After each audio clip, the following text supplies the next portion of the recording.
Hello friends, good evening to all of you. Chandra institute online YouTube platform पर मैं आनंद तिवारी आपका हार्दिक स्वागत, हार्दिक अभिनंदन करता हूं दोस्तों। और जैसा कि आप देख रहे हैं, हमारे आपके बीच में प्रश्नोत्तर का जो पुराना सिलसिला चल रहा था और जिस तरीके से हम आप चीज़ें लेकर चल रहे थे, ठीक उसी ट्रैक पे आपकी चीज़ें आ चुकी हैं और साथ ही साथ गति भी पकड़ चुकी हैं। तो चलिए, प्रश्नोत्तर पे चर्चा तो होगी, साथ ही जो भी आपके महत्वपूर्ण संदर्भ रहेंगे उन संदर्भों को भी उठाया जाएगा। प्रश्न आपके करंट अफेयर्स से भी उठाए गए हैं, इसके अलावा आपके विज्ञान भी है, विज्ञान के साथ साथ आप में फिजिक्स, केमिस्ट्री, बायो सभी के प्रश्नों को समाहित किया गया है। इसके अतिरिक्त जो आपकी भारतीय राज्य व्यवस्था या पॉलिटी है और साथ ही साथ मॉडर्न इंडिया से भी आपके प्रश्नों को शामिल किया गया है।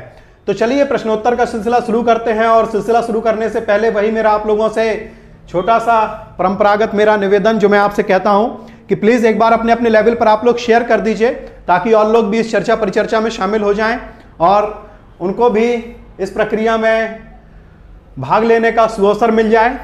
और फिर इसके बाद में हम आप चर्चा शुरू करते हैं। और जो हमारे आपके बीच में चर्चा होनी है, प्रश्न आपके सामने है। तो प्रश्न आप देख रहे हैं, बिल्कुल सभी लोगों को गुड इवनिंग, शुभ संध्या। और चलिए, जो आप देख रहे हैं, पहला प्रश्न आपका करंट अफेयर से संबंधित है। और करंट अफेयर्स पे मैंने आपसे कहा भी था कि हर प्रश्न में समसामयिकी या करंट अफेयर्स के जो भी आपके सामने प्रश्न आएंगे उसमें कोई ना कोई आपको हिंट रहेगी कि आपका किस माह से रिलेटेड है, ताकि आपको उस प्रश्न को आगे चल के उस प्रश्न को समझने में, उसको सॉल्व करने में और आपके एग्जाम में आपको थोड़ा सा सहूलियत रहे। थोड़ा सा क्या, बहुत सहूलियत रहेगी। तो प्रश्न आपका उठाया गया है, दिसंबर माह का है कि दिसंबर 2020 में भारत ने मध्य एशिया के, मिडिल ईस्ट के किस देश के साथ पहली द्विपक्षीय शिखर वार्ता की है। अब आप ध्यान दीजिए, क्या आपसे कहा जा रहा है, देश कहां का है, मध्य एशिया का, और ये आपकी पहली द्विपक्षीय है। मींस भारत और इन चारों में से कोई एक ऐसा देश है जिससे आपकी बातचीत या हमारे अपने देश की बातचीत हुई है। तो किस देश के साथ में पहली द्विपक्षीय शिखर बैठक की है, इसका आप लोग उत्तर देंगे। 4 विकल्प आप लोगों को शो हो रहे हैं। तो उज्बेकिस्तान है, तजाकिस्तान है, कजाकिस्तान है और साथ ही साथ किर्गिस्तान भी है। तो 4 विकल्प हैं आप लोगों के पास में। सही विकल्प का आप लोग चयन करेंगे, सही विकल्प का चयन करेंगे आप लोग।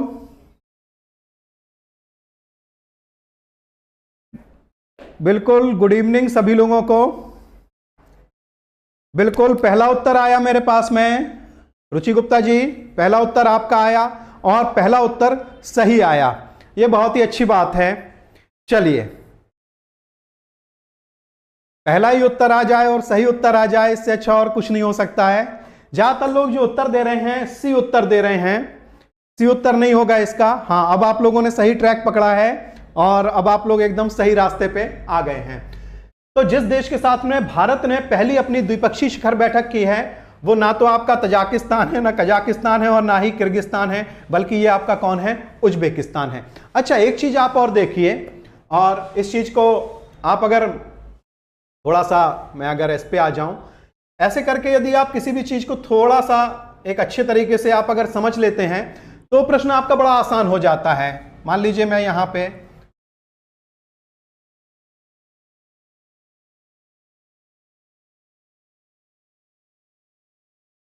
ऐसे करके एक छोटा सा, बिल्कुल 2 सेकंड में आपको किए देता हूं।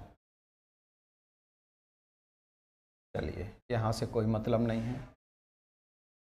पाकिस्तान, ये आपका हो गया अफगानिस्तान, ये आपका हो गया यहाँ पे नेपाल।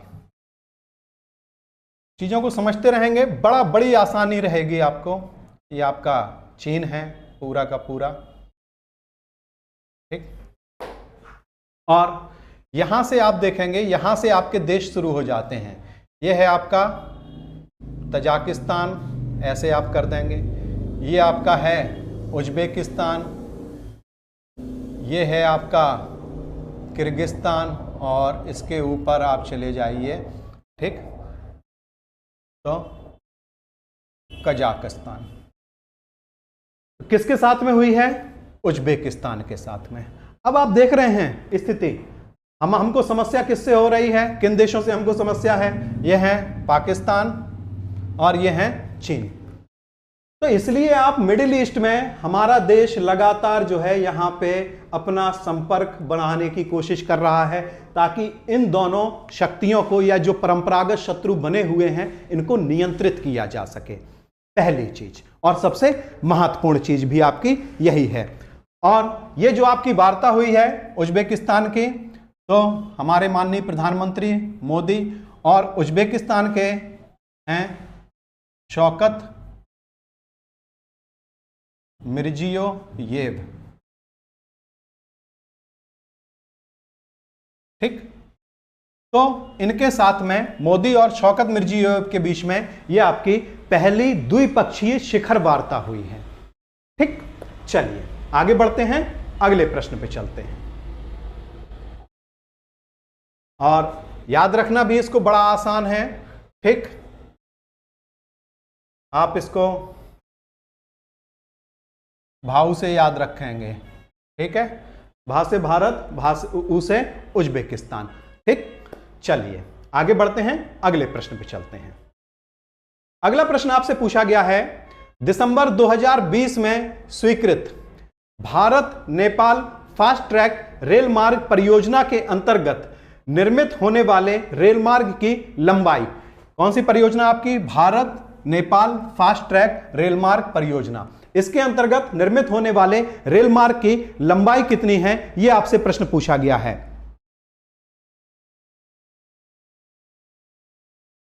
चलिए चार विकल्प हैं, 136 किलोमीटर, 156 किलोमीटर, 172 किलोमीटर और 207 किलोमीटर।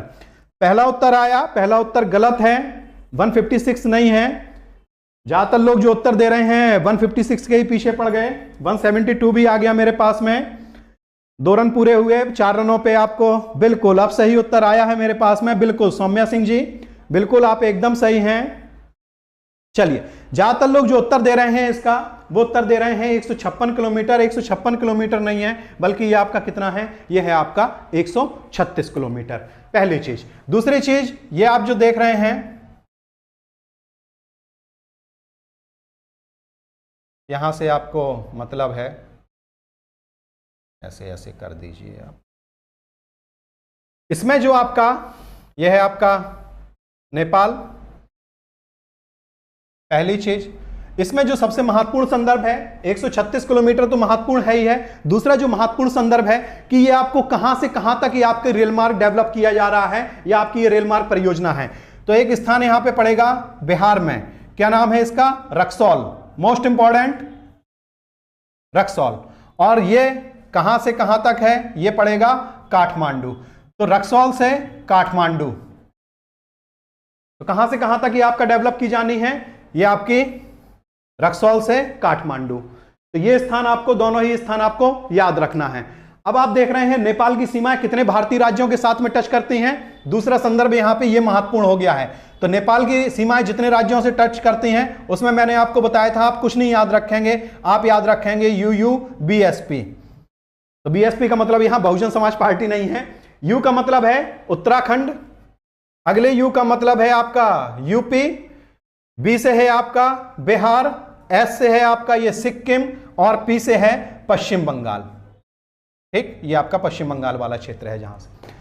तो 1 2 3 4 5 राज्यों के साथ में उठाया किसको गया, या कहां से आपका रेल मार्ग डेवलप किया जाना है? रक्सौल से। तो प्रश्न उठता है कि रक्सौल को ही क्यों इन्होंने चुना है? रक्सौल को इसलिए चुना है क्योंकि रक्सौल ही वो स्थान है जहां से सीधी ट्रेन है कहां के लिए? दिल्ली के लिए। और सीधी ट्रेन कहां के लिए है? कोलकाता के लिए।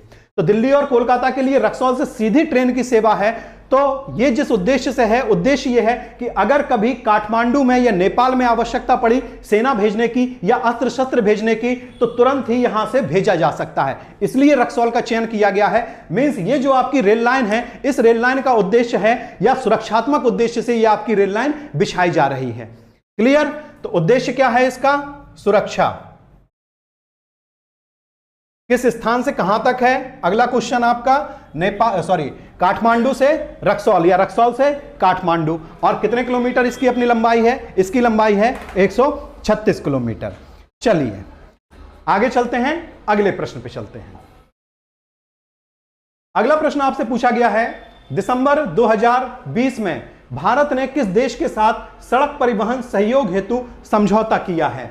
4 विकल्प आप लोगों को शो हो रहे हैं। ऑस्ट्रिया है, जर्मनी है, नीदरलैंड है और फ्रांस है। कि कौन सा ऐसा देश है जिसके साथ में भारत ने सड़क परिवहन सहयोग के सुरक्षा के अपने जो मानक हैं उसके विषय में जानकारी मिल जाए, साथ ही सड़क निर्माण की जो प्रौद्योगिकी है उसके विषय में जानकारी मिल जाए, या ऐसी जानकारियों को साझा कर लिया जाए, उसका आदान प्रदान हो जाए। तो इस उद्देश्य से जो आपका समझौता किया गया है वो समझौता किस देश के साथ में भारत ने किया है? 4 विकल्प हैं, ऑस्ट्रिया है, जर्मनी है, नीदरलैंड है और फ्रांस है। तो उत्तर देंगे आप लोग। तीसरे प्रश्न का उत्तर देंगे। बिल्कुल, गुड इवनिंग। तीसरे का मेरे पास में जो उत्तर आ रहा है, फ्रांस भी आ गया, नीदरलैंड भी आ गया, जर्मनी भी आ गया, केवल एक और बचा हुआ है। बिल्कुल, ए उत्तर भी आ गया और 4 रन आप लोगों के पूरे हो गए। देखिए, यह जो भारत ने जिस देश के साथ में सड़क परिवहन सहयोग हेतु समझौता किया है यह है कौन सा? ऑस्ट्रिया। ऑस्ट्रिया के साथ में यह समझौता किया है और किससे संबंधित है कि सुरक्षा से संबंधित हमारी नीतियां क्या हो इसके विषय में जानकारी मिल जाए, सड़क निर्माण की जो प्रौद्योगिकी है या प्रविधि है उसके विषय में हमको जानकारी मिल जाए। ठीक, तो इससे संबंधित जो आपका समझौता हुआ है वो जिस देश के साथ में हुआ है वो देश है आपका ऑस्ट्रिया। तो जो इसमें सही विकल्प है वो A for Apple is the right answer. चलिए आगे बढ़ते हैं, अगले प्रश्न पे चलते हैं। और अगले प्रश्न पे चलने से पहले आप लोगों से एक निवेदन है कि प्लीज एक बार अपने अपने लेवल पर आप लोग शेयर कर दीजिए। प्लीज एक बार शेयर कर दीजिए, संख्या बढ़ा लीजिए। ठीक, चलिए आगे बढ़ते हैं, अगले प्रश्न पे चलते हैं। एक बार शेयर जरूर कर दीजिए आप लोग। अगला प्रश्न आपसे पूछा गया है, दिसंबर 2020 में अकुफो एडो किस देश के राष्ट्रपति बने हैं? नाम क्या है? अकुफो एडो। 4 विकल्प आपको दिख रहे हैं, नाइजीरिया है, घाना है, युगांडा है और रवांडा है। तो 4 विकल्प हैं आप लोगों के पास में। सही विकल्प का आप लोग चयन करेंगे। जिनके विषय में आपसे पूछा गया है उनका नाम है अकुफो एडो। तो ये आपके किस देश के राष्ट्रपति बने हैं इसके विषय में आप लोगों से बातचीत हुई है, अच्छे से बातचीत हुई है। बिल्कुल सही उत्तर आया मेरे पास में, और ज्यादातर लोग जो उत्तर दे रहे हैं वो दे रहे हैं घाना। तो ये जिस देश के राष्ट्रपति बने हैं, अफ्रीकी देश है, वहां के ये राष्ट्रपति बने हैं और इनकी अपनी जो पार्टी है उसका नाम है न्यू पैट्रियोटिक पार्टी। पैट्रियोट का मतलब होता है देशभक्त। तो ये भी जो है देशभक्ति वाली पार्टी है इनकी।